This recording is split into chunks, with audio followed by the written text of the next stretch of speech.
માળિયાડીના જસાપરા વિસ્તારમાં હનુમાન જયંતીની અનોખી ઉજવણી કરાઈ હતી। જય શ્રી બાલાજી હનુમાન દાદા મંદિર દ્વારા ભવ્ય ધાર્મિક આયોજન કરાયું છે। હનુમાન જયંતીની પાવન પ્રસંગે ભક્તિ સેવાના કાર્યક્રમો યોજાયા હતા। વિશાળ મહાપ્રસાદ 1700થી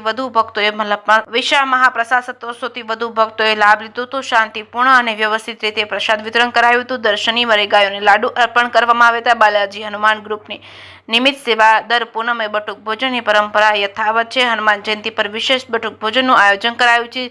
જસાપરા પ્લોટ વિસ્તારમાં સહયોગથી કાર્યક્રમ સફળ બન્યો તે સ્થાનિક ભક્તોને જોડાણથી ધાર્મિક ઉમંગ વધુ વૃદ્ધિ પામ્યો છે। બાલાજી હનુમાન ગ્રુપના નવયુવાનોની ભૂમિકા પ્રશંસનીય છે। ગૌ સેવા અને સમાજ સેવામાં પહેલેથી જ ઓળખ ધરાવતા યુવાનો છે। નવયુવાનોના સમર્પિત પ્રયત્નોથી કાર્યક્રમને ઊંચાઈ મળી છે। માળિયાહાટી વિસ્તાર ફરી એકવાર ભક્તિમય બનાવ્યો છે।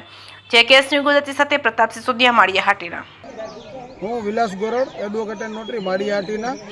આજરોજ માળિયાહાટીના જસાપરા ખાતે દર વર્ષની જેમ હનુમાનજી જયંતીની ભવ્ય ઉજવણી કરેલ છે અને આ જે બાલાજી ગ્રુપ છે એના તમામ સભ્યો દ્વારા દર પૂનમે 12 માસ વર્ષોથી બટુક ભોજનની વ્યવસ્થા કરવામાં આવે છે।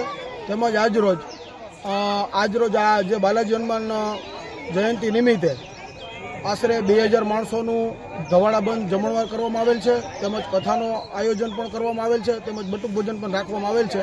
તેમજ આ અમારું જે કાર્ય છે એ કાર્યમાં તમામ ધર્મપ્રેમી જનતા જોડાય અને અમારું કાર્ય સિદ્ધ કરેલ છે। જય હનુમાનજી।